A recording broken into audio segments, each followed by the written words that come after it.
I think it's important that you run a company to the benefit of all stakeholders.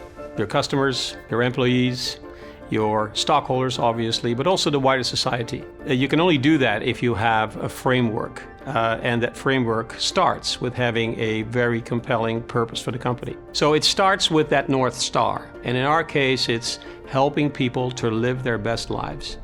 And that is based on the notion that that classic three-stage life is out of the window. We will live much longer on this planet. We need to make sure that we stay educated, so I expect that in the future people will go back to school more often in their lives. They will start families. They will change roles in the family. One partner will be the provider. For another period, another partner will be the provider. And for all those different phases in life, we want to be the company that is there to help them in an intuitive manner with our products and services and expertise. But that's not enough. You also need to define the behaviors that you want to be measured against. For us, that is, we tune in, we step up, and we are a force for good. These behaviors are lived and are coming alive. Therefore, we need to implement all those key behaviors in the key processes that the company has.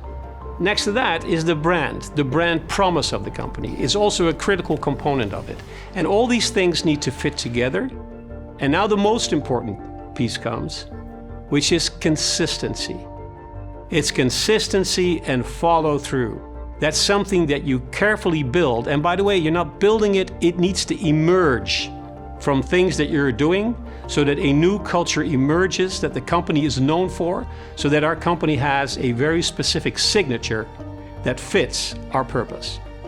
So I started as CEO in the middle of the COVID crisis. The company needed quite a change in order to improve structurally its performance. So it started for me by listening to all groups, all stakeholders. And not only listen by having your ears up, but also listen with your heart. So you really understand what the zeitgeist is in which you operate the company, what is expected from you by the wider society, what stockholders are expecting from you, customers are expecting from you, your employees are expecting from you, and your regulators are expecting from you. I combine that with a lot of analysis so that there is a realistic and fact-based analysis of the status quo, and from that point onward, you start to think, how do I drive the company to a better performance trajectory?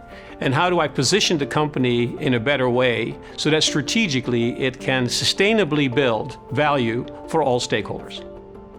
Now, when it comes to the economic development and the outlook for this year, there is very little visibility at this point for longer-term growth, for how it will impact, how high energy prices, maybe structurally, are going to impact the GDP growth. However, what we do as a company, we cater for many scenarios to ensure that our balance sheet remains strong and that our customers' money remains safe. So we navigate through this in a thoughtful manner, and we are prepared for various different outcomes to ensure that we can drive the company through this in a good way. Strategy is never finished. Strategy is an ongoing work in progress. We look at where we are so that we remove ourselves from the day-to-day, if you will, and then we look forward and see where we need to adapt or intervene. Because this is in the end all about staying relevant for your customers, for all your stakeholders, for your stockholders, and that's how we increase the clock speed of the company. As a result, the performance of the company will improve. So what do I expect from my leaders? Listen more than you talk, be clear on what you expect, be ready to adapt, communicate intensely, and take accountability for what is happening in the company.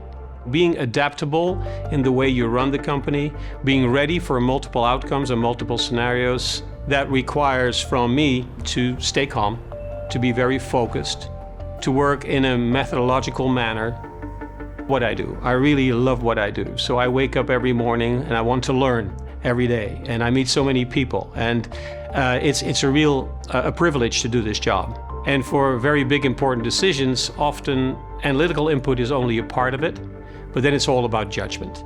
So I talk to my supervisory board, I take input from my team, and oftentimes I clear the calendar for a very long walk. And one of the most important things with important decisions is that you let self-doubt become very close to you, because then you really feel the downside risk of a decision you need to take. When I come back, usually I've internalized what I believe is the right decision to do. I'm ready, I'm centered, I know what decision needs to be taken.